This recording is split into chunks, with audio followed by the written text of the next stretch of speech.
Bonjour et bienvenue pour cette 5e vidéo sur le chapitre des limites de fonctions. Nous allons traiter dans cette vidéo le grand 4, les théorèmes de comparaison pour les fonctions.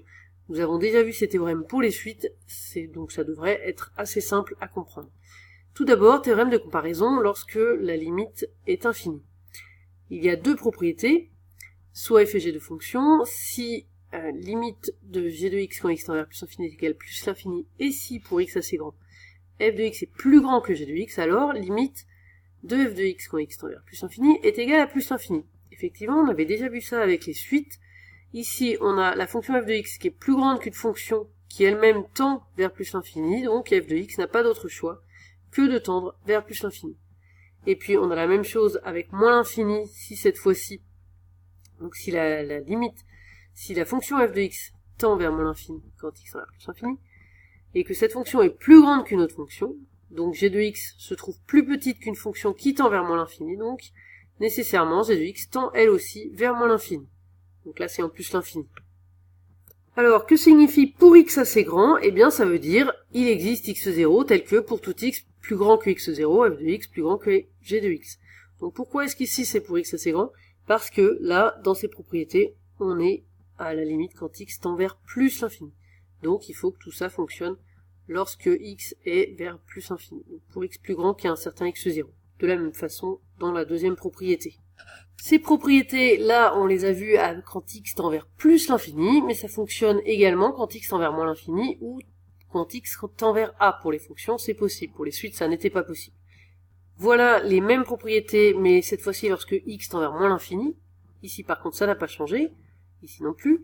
C'est toujours le même principe. Si f de x est plus grande qu'une fonction qui tend vers plus l'infini, f de x tend forcément vers plus l'infini.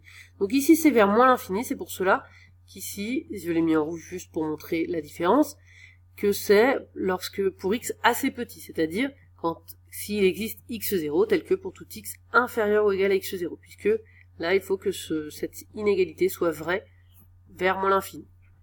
Ça peut être vrai partout, bien sûr, mais ce qui compte, c'est que ce soit vrai pour x plus petit qu'un certain x0. Même chose pour la deuxième, donc là c'est pareil, si g de x, donc cette fonction est plus petite qu'une fonction qui tend vers moins l'infini, g de x tend forcément vers moins l'infini, et cette fois-ci c'est en moins l'infini. Donc même chose pour x assez petit. Et puis, dernière possibilité dans les limites, c'est quand x tend vers a. Donc là, c'est même chose. G de x tend vers plus l'infini, et on a f de x qui est plus grande qu'une fonction qui tend vers plus l'infini, donc f de x tend forcément vers plus l'infini. Donc cette fois-ci, c'est quand x tend vers a. Et donc, à la place de mettre assez grand ou assez petit, là, c'est assez proche de a, puisqu'il faut que cette inégalité soit vraie lorsqu'on est près de a. De la même façon pour la deuxième propriété, quand x tend vers a, même chose, on a simplement changé là le x tend vers a, et puis x assez proche de a. Donc toujours pareil, si g de x est plus petite qu'une fonction qui tend vers moins l'infini, alors g de x tend forcément vers moins l'infini aussi. Un exemple maintenant de l'application de ces théorèmes de comparaison, avec la fonction f de x est égale à x au cube plus cosinus x. Pour tout réel x, on a cosinus x qui est supérieur ou égal à moins 1, cosinus x c'est toujours compris entre moins 1 et 1. Donc, en ajoutant x cube de chaque côté, x cube plus cosinus x, c'est plus grand ou égal à x cube moins 1. C'est-à-dire f de x plus grand ou égal à x cube moins 1. Là, pour la limite en plus l'infini, la limite de x cube moins 1 en plus l'infini, c'est égal à plus l'infini, puisque c'est la limite du terme de plus haut degré, c'est-à-dire limite de x au cube, donc c'est plus l'infini. Donc, par théorème de comparaison, puisque f de x est plus grand qu'une fonction qui tend vers plus l'infini, on en déduit que f de x tend aussi vers plus l'infini, en plus l'infini.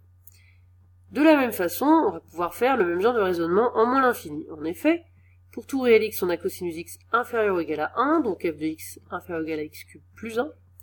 En moins l'infini, x cube plus 1 tend vers moins l'infini, puisque c'est la limite du terme de plus haut degré, et x au cube tend vers moins l'infini.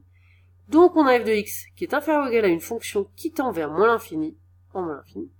Et donc, par théorème de comparaison, f de x tend aussi vers moins l'infini, en moins l'infini. Et maintenant, petit 2, le théorème des gendarmes, ou aussi appelé théorème d'encadrement.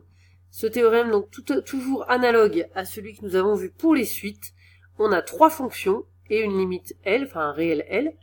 Si on a deux des fonctions qui tendent vers petit l, et si f de x est compris entre ces deux fonctions, Donc là, comme on est en plus l'infini, c'est pour x assez grand. Donc f de x est compris entre deux fonctions qui tendent toutes les deux vers la même limite L. Et bien alors, f de x tend aussi vers cette limite L. Donc ici, on est en plus l'infini.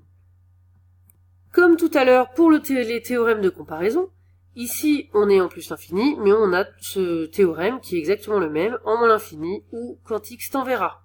Voici l'énoncé lorsque x tend vers moins l'infini, donc c'est presque le même, sauf que là, x tend vers moins l'infini, là aussi, et du coup pour la conclusion aussi, et puis ici c'est pour x assez petit, l'inégalité, le fait que f de x soit compris entre les deux fonctions.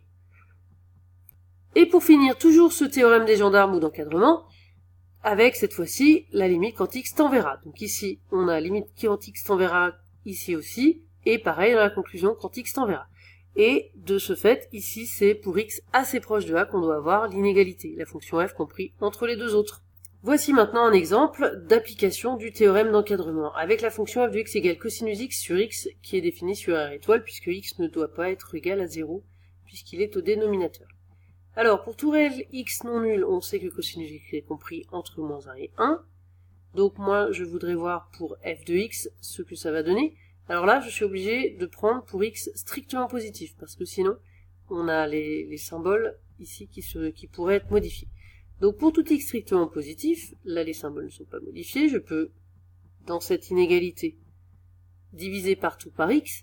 Donc moins 1 sur x est plus petit ou égal à cosinus x sur x, c'est-à-dire f de x, plus petit ou égal à 1 sur x. Or, on sait que la limite de moins 1 sur x, c'est 0, et aussi et également la limite de moins 1 sur x vaut 0 quand x tend vers plus l'infini. On est bien dans le cadre du théorème. Dans le théorème, c'était écrit pour x assez grand. Là, c'est pour x plus grand que 0, donc c'est bien assez grand. Donc, la limite de la fonction à gauche et de la fonction à droite, c'est égal à 0, c'est égal à la même chose en plus l'infini.